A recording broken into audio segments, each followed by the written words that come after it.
मरकजी काबीना ने लिए अहम फैसले। मध्य प्रदेश में कीमत रतलाम लाइन को दोहरा करने की मंजूरी। 133 किलोमीटर लंबी लाइन पर तकरीबन 196 करोड़ रुपए होंगे खर्च। प्रधानमंत्री पोषण योजना 5 साल के लिए रखी जाएगी जारी।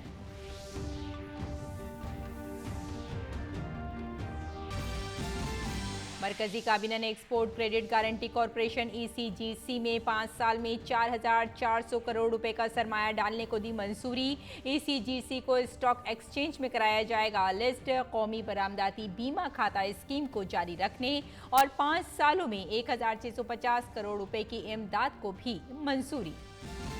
नवजोत सिंह सिद्धू ने ट्विटर पर एक वीडियो बयान किया जारी। पंजाब में मसाइल और एजेंडे के साथ समझौता न करने को बताया इस्तीफे की वजह।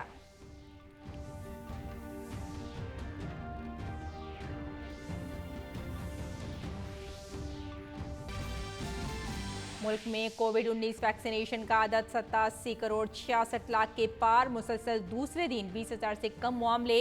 तमिलनाडु में 1 नवंबर से दोबारा स्कूल खोलने का फैसला।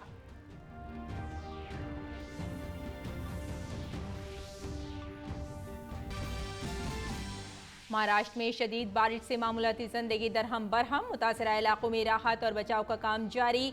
आइंदा 24 घंटों में मराठवाड़ा, वस्ती महाराष्ट्र और कोंकण में भारी बारिश का इम्कान।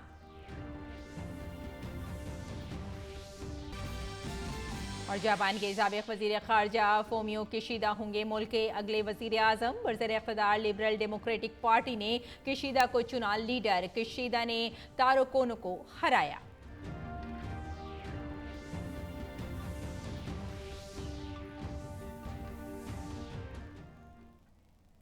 आदाब नाज़रीन, खबरनामे में आपका इस्तकबाल है। मैं हूं आपके साथ रेशमा फारूकी। आइए अब तफसील से खबरों पर नजर डालते हैं। वज़ीर आज़म नरेंद्र मोदी की सदारत में आज काबीना की मीटिंग में कई अहम फैसले किए गए। इत्तलात और नशरियात के वज़ीर अनुराग सिंह ठाकुर ने प्रेस कॉन्फ्रेंस में बताया कि मध्य प्रदेश में नीमच रतलाम लाइन को दोहरा करने की मंजूरी दे दी गई है। 133 किलोमीटर की इस लाइन पर तकरीबन 196 करोड़ रुपए खर्च होंगे। उन्होंने कहा कि गुजरात में राजकोट कनालूस लाइन को भी डबल करने की मंजूरी दी गई है। माननीय प्रधानमंत्री जी ने आज रेलवे के 2 महत्वपूर्ण प्रकल्पों को अनुमोदित किया, मंजूरी दी उनके नेतृत्व में कैबिनेट ने। इसमें से पहला मध्य प्रदेश के नीमच रतलाम की जो लाइन है, इसकी डबलिंग की मंजूरी दे दी गई है। 133 किलोमीटर की रेलवे लाइन के ऊपर लगभग 1,096 करोड़ रुपया डबलिंग पर खर्च होगा, इस पर इन्वेस्टमेंट होगी। और इसके अलावा दूसरा गुजरात राज्य से है। राजकोट कानालूस लाइन को भी डबलिंग की मंजूरी दी गई है। 111 किलोमीटर की इस रेलवे लाइन पर 1,080 करोड़ रुपए का व्यय होगा, इन्वेस्टमेंट होगी। वज़ीर इत्तलात और नशरियात अनुराग सिंह ठाकुर ने कहा कि प्रधानमंत्री पोषण योजना की शुरुआत की गई है। उन्होंने बताया कि प्रधानमंत्री पोषण योजना में मिड डे मील के अलावा भी बहुत कुछ जोड़ा जाएगा। तभी इसका खर्च 1,31,000 करोड़ रुपए किया गया है और इसका फायदा 11,20,000 से ज्यादा स्कूलों के करोड़ों तलबा को होगा। PM पोषण, इस योजना को शुरू किया जाएगा। ये नाम दिया गया है प्रधानमंत्री पोषण शक्ति निर्माण। और इस योजना के माध्यम से सरकारी स्कूलों में जाने वाले विद्यार्थियों को या गवर्नमेंट एडेड स्कूल हो उसके विद्यार्थियों को भी ऐसे 11,20,000 से ज़्यादा स्कूलों के करोड़ों विद्यार्थियों को दोपहर का भोजन भी मिलेगा।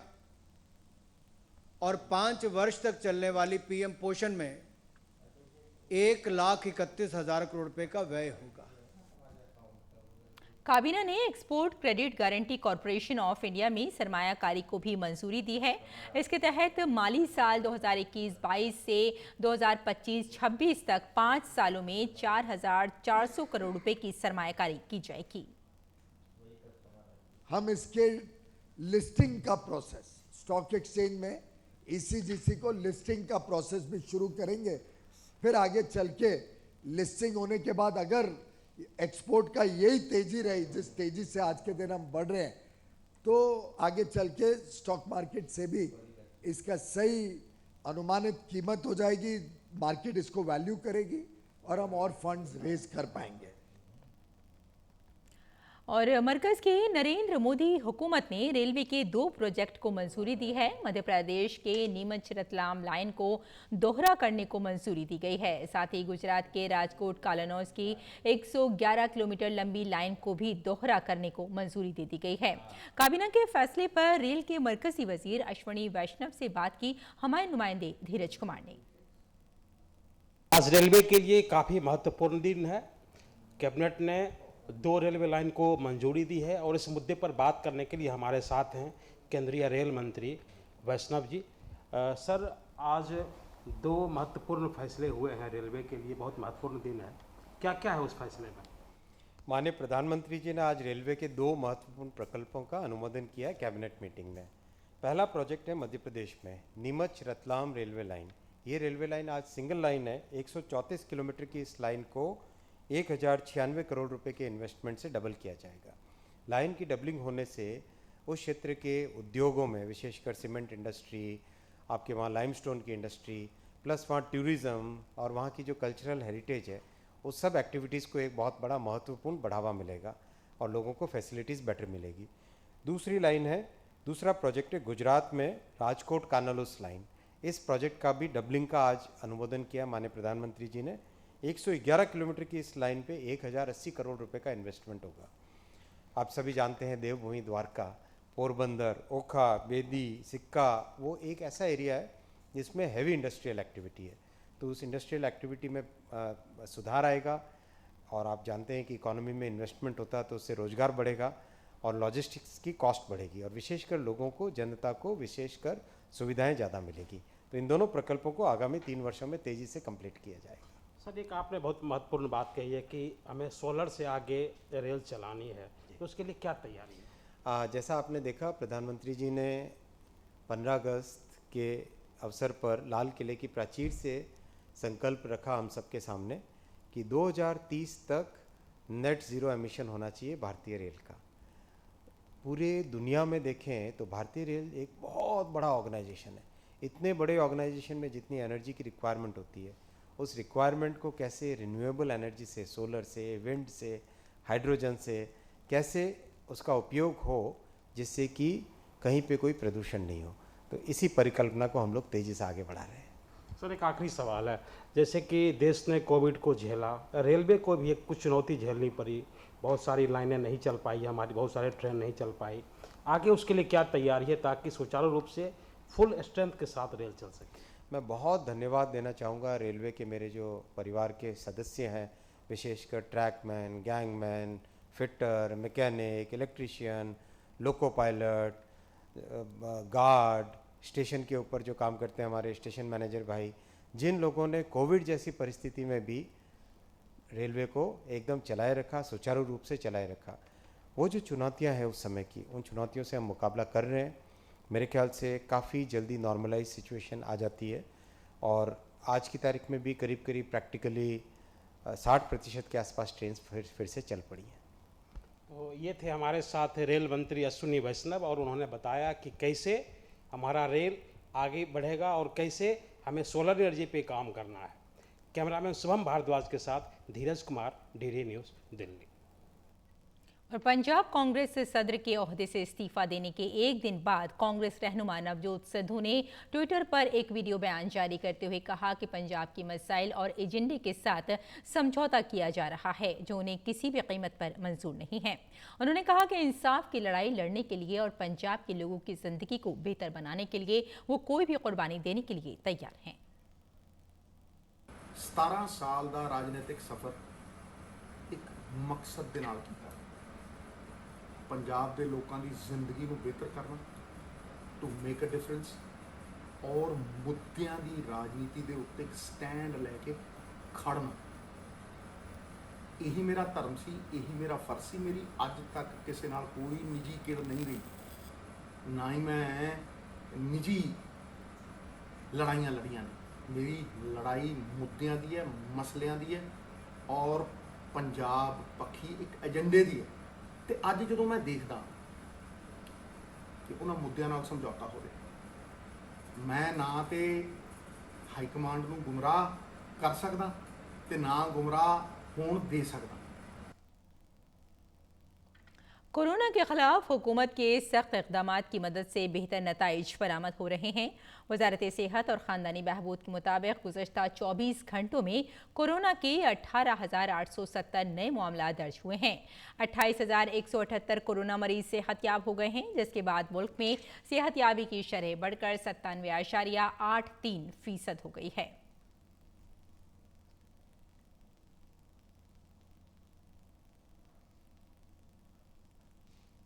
मुल्क में कोरोना वैक्सीनेशन मुहिम कामयाबी के साथ जारी है। मुल्क गिर वैक्सीनेशन मुहिम के तहत अब तक 87 करोड़ से जायद वैक्सीन दी जा चुकी हैं। वैक्सीनेशन मुहिम के 256वें दिन मंगल को 54,13,000 से ज्यादा अफराद को वैक्सीन दी गई।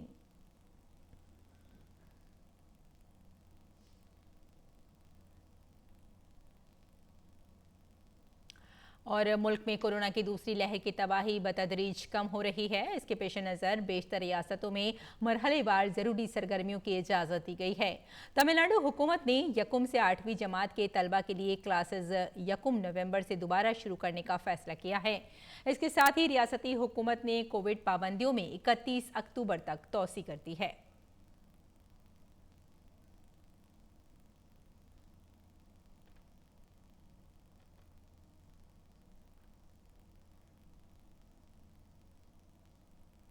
बंगाल के खलीज में गर्दाबी तूफान गुलाब के सबब शुमाल महाराष्ट्र, मराठवाड़ा और विदर्भ के कुछ इलाकों में गुज़श्ता कुछ दिनों से तेज़ बारिश हो रही है। नतीजतन नदियों और नालों में पानी भर गया है और कई गांवों से राब्ता मुनक़ता हो गया है। ठाणे ज़िले में सुबह से मुसलसल बारिश हो रही है। ज़िले के गिवंडी शहर और देही इलाकों में रुक रुक कर मूसलाधार बारिश हो रही है, जिसकी वजह से कई रास्ते पानी में डूब गए हैं। कई नशेबी इलाकों में पानी जमा होने से शहर में ट्रैफिक मुतासिर हुआ है। उस्मानाबाद जिले में रुक रुक कर बारिश हो रही है। तेरना और मंजाराना 2 अहम नदियों में सैलाब आ गया है। कुदरती आफत से निमटने वाली रियासती टीम शहरियों को बचाने में मसरूफ है। हालात की संगीनी को देखते हुए NDRF राहत और बचाव के कामों में मसरूफ है। सैलाब में फंसे लोगों को हेलीकॉप्टर से रेस्क्यू किया जा रहा है। विदर्भ मराठवाड़ा सरहद पर ईसापुर डैम के 12 दरवाजे खुलने से बैंगोंग नदी में सैलाब आ गया है। इसी से यवतमाल जिले की बोसित तहसील में सैलाब आ गया है। आज जयकवाड़ी डैम के 18 फाटक सिलसिलेवार तरीके से आधा फीट खोल दिए गए हैं और गोदावरी नदी में पानी का बहाव शुरू हो गया।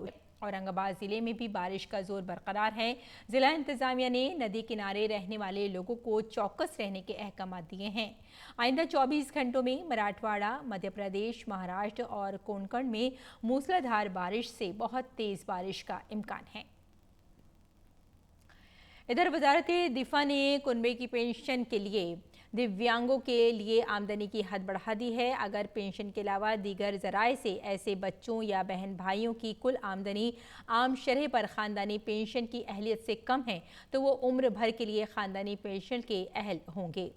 ऐसे मामलात में माली फ़ायदा 8 फरवरी 2021 से दिया जाएगा। फ़िलहाल माजूर बच्चे या बहन भाई ख़ानदानी पेंशन के अहल हैं अगर उनकी माहाना आमदनी फैमिली पेंशन के अलावा दीगर ज़राए से महंगाई राहत के साथ 9,000 रुपये से ज़्यादा ना हो। दिल्ली में वीडियो कॉन्फ्रेंसिंग के जरिए उत्तराखंड बीजेपी के शक्ति केंद्र ऑर्गेनाइजरों और इंचार्जों से खिताब करते हुए बीजेपी के कौमी सदर JP नड्डा ने बूथ कारकुनों से बूथों को मजबूत करने की मुहिम से मुंसलिक होने की अपील की। सभी जिलों में एवं मंडलों में भाजपा के संपूर्ण कार्यकारिणी का गठन हो चुका है। हमारे पूर्व राष्ट्रीय अध्यक्ष और समर्पित कार्यकर्ता श्रद्धेय कुशाभाऊ ठाकरे जी के जन्म शताब्दी आने वाली है। मैं कार्यकर्ताओं से निवेदन करना चाहता हूं कि आप सब बूथ को मजबूत करने के अभियान से जुड़े, बूथ से जुड़े जो कार्य आपको दिए गए हैं उन्हें आप जल्द से जल्द पूरा करें। बीजेपी सदर ने कहा कि बीजेपी नजरिए और तंजीम की बुनियाद पर सियासत करने वाली पार्टी है। उन्होंने इंतखाब जीतने में बूथ कारकुनों के किरदार को अहम बताया। भारतीय जनता पार्टी विचारधारा और संगठन के आधार पर राजनीति करने वाली पार्टी है। लेकिन लोकतंत्र में जनता की सेवा के लिए चुनाव जीतना भी एक माध्यम होता है और हमारे लिए चुनाव जीतने का शस्त्र भी हमारे बूथ के कार्यकर्ता ही हैं। मैं सभी बूथ के कार्यकर्ताओं को आह्वान करते हुए कहना चाहता हूं कि आप बूथ पर पार्टी की आत्मा बन जाएं और श्रद्धेय ठाकरे जी की बताए रास्ते पर आगे बढ़ने का प्रण लें। भारतीय जनता पार्टी देश की एकमात्र पार्टी है जो नेताओं के आधार पर नहीं बल्कि बूथ और शक्ति केंद्रों पर खड़े कार्यकर्ताओं के आधार पर चुनाव लड़ती है और जीतती है। जेपी नड्डा ने कहा कि उत्तराखंड के आइंदा असेंबली इंतखाबात में पुष्कर सिंह धामी की क़यादत में बीजेपी ज़बरदस्त अक्सरियत से जीत कराएगी। मैं भाजपा में अपनी आस्था जताने और माननीय प्रधानमंत्री श्री नरेंद्र मोदी जी के नेतृत्व में देश में चल रही विकास यात्रा में भागीदारी बनने के लिए मैं उत्तराखंड की महान जनता को हाथ जोड़कर कोटि कोटि वंदन करता हूं, उनको धन्यवाद देता हूं, उनको साधुवाद देता हूं। श्री पुष्कर सिंह धामी जी के नेतृत्व में आदरणीय प्रधानमंत्री जी के मार्गदर्शन में जिस तरह से उत्तराखंड के विकास की धारा बही है, इससे हमें पूर्ण विश्वास है कि इस बार के विधानसभा में भी राज्य की जनता का आशीर्वाद और प्यार भारतीय जनता पार्टी को प्राप्त होगा और भारी बहुमत से राज्य में एक बार पुनः भारतीय जनता पार्टी की सरकार बनेगी। उत्तर प्रदेश के वजीर आला योगी आदित्यनाथ ने लखनऊ में मिशन शक्ति के तीसरे मरहले में आज निर्भया एक पहल के तहत 75,000 खवातीन के हुनर की तरक्की और बेदारी मुहिम का आगाज किया। खवातीन को बाइख्तियार बनाने के इस प्रोग्राम के तहत रियासत की 75,000 खवातीन को तरबियत दी जाएगी। साथ ही उन्हें बैंकों से जोड़ने, कर्ज हासिल करने और सरकारी स्कीमों की सब्सिडी का फायदा दिलाने का काम भी कराया जाएगा। सुरक्षा, सम्मान और स्वावलंबन ये एक दूसरे के साथ जुड़े हुए हैं। अगर सुरक्षा का माहौल है तो हर व्यक्ति सम्मान के साथ अपने जीवन को आगे बढ़ा सकता है। अगर व्यक्ति स्वावलंबन का जीवन गुजर बसर कर रहा है तो वह सम्मान के साथ अपने जीवन को आगे बढ़ा सकता है। और मिशन शक्ति का यह अभियान पूरे प्रदेश के अंदर इसी लक्ष्य को प्राप्त करने के लिए एक मिशन मोड में प्रदेश सरकार ने लिया है। जैसे प्रदेश सरकार की एक जनपद एक उत्पाद की योजना पूरे देश के अंदर छा रही है, आप देखना मिशन शक्ति का यह अभियान भी एक दिन पूरे देश के अंदर छाएगी और प्रदेश की हमारी बहनें देश के अंदर अलग अलग क्षेत्रों में अपनी अग्रणी भूमिका से प्रदेश को एक नई पहचान दिलाने का कार्य करेंगे। वज़ीर आला योगी आदित्यनाथ ने कहा कि खवातीन रेडीमेड कपड़ों की सनत को फरोग दें तो वियतनाम और चीन भी पीछे छूट जाएंगे। मुझे लगता है पुरुषों से ज्यादा बेहतर रेडीमेड गारमेंट के कार्य को महिलाएं आगे बढ़ा सकती हैं और इसका हब उत्तर प्रदेश बने। इसकी एक स्पेशल ट्रेनिंग, उस प्रकार की मशीनें, उन्हें रॉ मटेरियल उपलब्ध कराना, फिर उन्हें मार्केट उपलब्ध कराना, अगर हम इसके लिए कर सकें तो वियतनाम और चीन कई पीछे छूट जाएगा इन लोगों की ताकत के सामने। जहाजरानी के वजीर सरवना सोनोवाल ने कहा कि भारत ने काबिल तजदीद तवानाई से अपनी बंदरगाहों की मजमूई बिजली की मांग का 60% पूरा करने का हदफ मुकर्रर किया है, जो कि फिलहाल 10% से भी कम है। ये शमसी और हवा के जरिए मुकम्मल किया जाएगा। सोनोवाल ने कहा कि साल 2030 तक बंदरगाहों पर 50% आलात की बिजली कारी हो जाएगी। काबिल जिक्र है कि साल 2030 तक बंदरगाहों पर कार्गो की तरसील के दौरान कार्बन के अखराज को 30% तक कम करने का हदफ मुकर्रर किया गया है। छोटी, बहुत छोटी और दरमियानी दर्जे की सनत की मरकज़ी वजारत के ज़रिए शुरू किए गए इंटरप्राइज रजिस्ट्रेशन के तहत अब तक 50 लाख से ज़ायद कारोबारी इदारों ने कामयाबी के साथ इस पर अपना इंदराज कराया है। इनमें 47 लाख से ज़ायद बहुत छोटी इकाइयाँ जबकि 2.7 लाख छोटे यूनिट शामिल हैं। काबिल ज़िक्र है कि अब MSME पर इंदराज का सारा अमल पेपरलेस हो गया है। वजारत सनत का कहना है कि वो कारोबारी इदारे जिन्होंने अभी तक इंदराज नहीं कराया है उन्हें MSME की वजारत और दीगर सरकारी एजेंसियों की तरफ से दिए जाने वाले फ़वाइद हासिल करने के लिए खुद को रजिस्टर्ड कराना चाहिए। इंदराज मुफ्त है और सिर्फ सरकारी पोर्टल पर ही किया जाना चाहिए। किसी भी मदद के लिए वजारत सनत के करीब चैम्बर्स कंट्रोल रूम से रब्ता किया जा सकता है या फिर champions.gov.in पर सनतें लिख सकती हैं।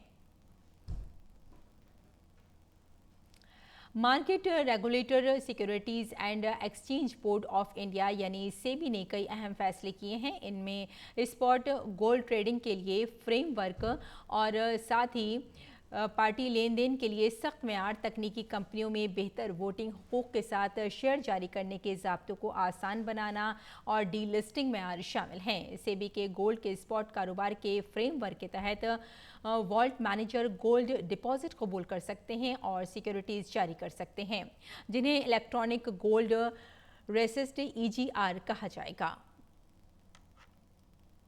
आज़ादी का अमृत महोत्सव के तहत फतेह के सुनहरी साल में भारतीय फौज की मेरठ से दिल्ली तक तकरीबन 75 किलोमीटर की साइकिल यात्रा आज नई दिल्ली पहुंच गई। इस यात्रा का जायजा लिया हमारे नुमाइंदे कृष्ण शाना ने।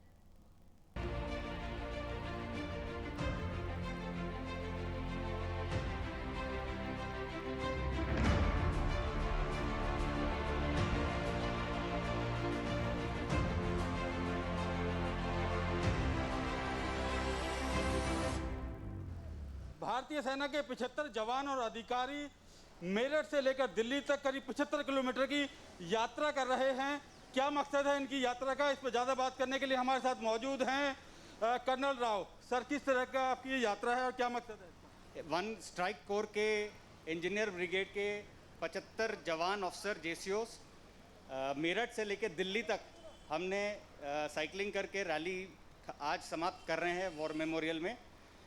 ये हम अपने 1971 में जो हमने विजय प्राप्त किया था उसके स्वर्णिम विजय वर्ष, उसके अलावा अपने भारत देश के 75 ईयर्स के इंडिपेंडेंस को हम मद्दे रखते हुए ये 75 किलोमीटर्स और 75 अफसर JCOs ORs मिलके हमने ये मेरठ से दिल्ली का पूरा रैली हमने किया है और हम नेशनल वॉर मेमोरियल में कल्मिनेट ख़त्म करेंगे आज।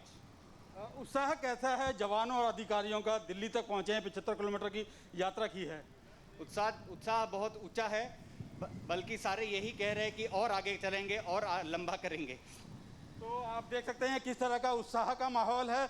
भारतीय सेना के जवान और अधिकारी काफ़ी उत्साहित दिखाई दे रहे हैं आज़ादी का अमृत महोत्सव मनाकर।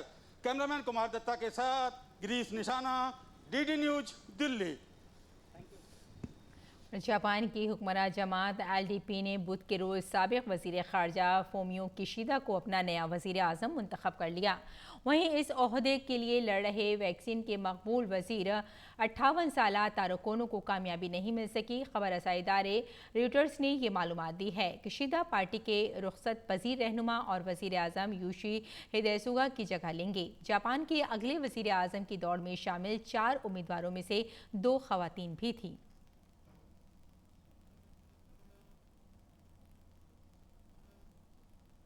और चीन के शुमाल मशरक़ी इलाकों में शुरू हुआ बिजली बहरान अब पूरे चीन को अपनी जद में लेता जा रहा है। हालात यहाँ तक पहुँच गए हैं कि फैक्ट्रियाँ, मॉल और दुकानें बंद करनी पड़ रही हैं। कोयले की सप्लाई में आ रही कमी की वजह से चीन के शुमाल मशरक़ी इलाकों में कुछ दिनों से बिजली बहरान पैदा हुआ है जो धीरे धीरे मुल्क के बाकी हिस्सों को भी मुतासिर कर रहा है। बिजली बहरान की सबसे ज़्यादा मार मुल्क की सनती सरगर्मियों पर पड़ी है। एक अंदाजे के मुताबिक चीन की तकरीबन 44% इस बहरान से बुरी तरह से मुतासिर हुई हैं। सबसे ज़्यादा मुतासिर होने वालों में जियांगसू, ज़ियांगजांग और गोंगडोंग हैं। ये तीनों इंडस्ट्रियल पावर हाउस हैं और चीन की मईशत में इनका 1/3 ताउन है।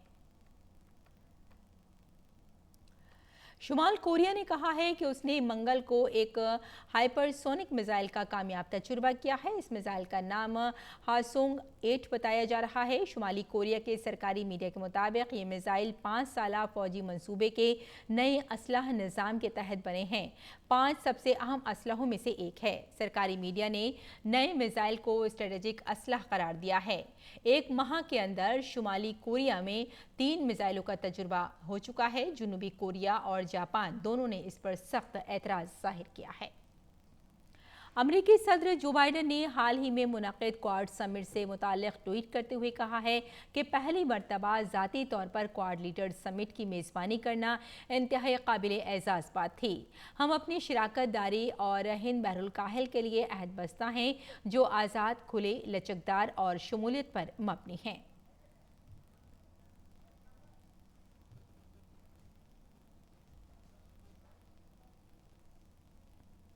और नाज़रीन, इसके साथ ही सदर जो बाइडन ने एक वीडियो भी जारी किया है। I'm honored to welcome Prime Minister Morrison, Prime Minister Modi, Prime Minister Suga for the first in-person meeting of the Quad we've had. We're 4 major democracies with a long history of cooperation. We know how to get things done, and we are up to the challenge. I'm proud to say that we're making excellent progress. We ready to go to work? तो नाज़रीन, इसके साथ ही इजाज़त दें। आदाब।